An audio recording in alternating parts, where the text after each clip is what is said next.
नमस्कार हरिप्रेमियों, आपका हमारे YouTube चैनल में स्वागत है। सभी दर्शकों को जय माता दी।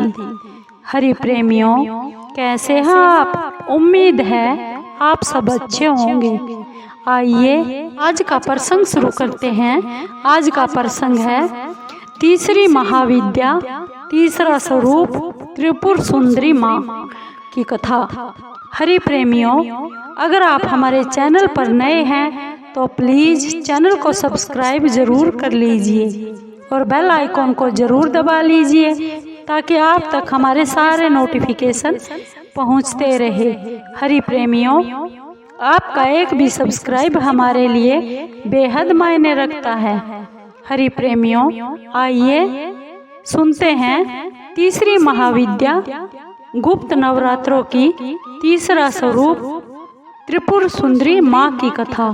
हरिप्रेमियों, त्रिपुर सुंदरी माँ को माँ षोडशी भी कहते हैं।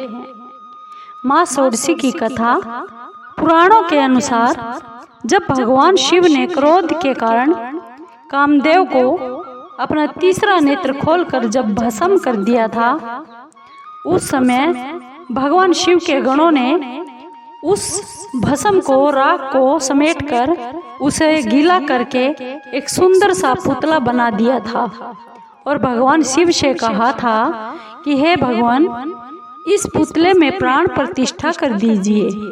जिसके बाद भगवान शिव शंकर ने उस पुतले में प्राण प्रतिष्ठा कर दी, प्राण डाल दिए। लेकिन वह भस्म से उत्पन्न होने के कारण उससे जो पुरुष उत्पन्न हुआ वह उसमें तमोगुण की ज्यादा दिखता थी। जिसके बाद वह तीनों लोकों में हाहाकार मचाने लगा।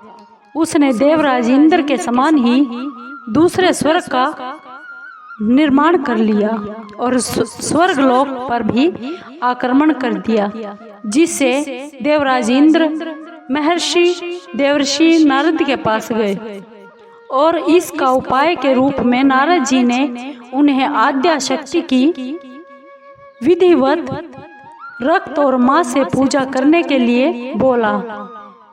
देवराज इंद्र ने जिस तरह नारद जी ने कहा था बिल्कुल वैसा ही किया। जिसके बाद माँ त्रिपुर सुंदरी का नाम देवी षोडशी का जन्म हुआ। उन्होंने उस असुर को, उस राक्षस को मार दिया और देवताओं को वापस फिर से स्वर्गलोक दिला दिया। माँ षोडशी को त्रिपुरा सुंदरी, ललिता और राजेश्वरी भी कहा जाता है और माँ षोडशी को माँ पार्वती का प्रतिनिधित्व करने वाली देवी बताया गया है। माँ षोडशी को तांत्रिक पार्वती भी कहते हैं। माँ षोडशी 16 वर्ष की कन्या के रूप में दिखाई देती है और शास्त्रों में यह भी बताया गया है कि माँ षोडशी का रंग सुनहरा लाल होता है। माँ षोडशी की पूजा करने के लिए सूर्य अस्त से पहले स्नान करने के बाद सफेद रंग के वस्त्र धारण कीजिए। अब एक लकड़ी की चौकी पर गंगा जल छिड़क कर उस पर माँ षोडशी की मूर्ति रखिए, स्थापना कीजिए और अगर तस्वीर नहीं है तो आप श्रीयंत्र की स्थापना भी कर सकते हैं। माँ षोडशी को कुमकुम लगाए, फल फूल अक्षत धूप लगाए और माँ षोडशी को दूध से बना हुआ या फिर खीर चढ़ाए।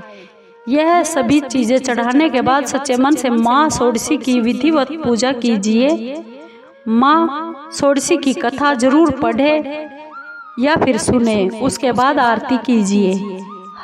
माता के भक्तों, आपको ये माँ षोडशी तीसरे गुप्त नवरात्रे तीसरे दिन की सुंदर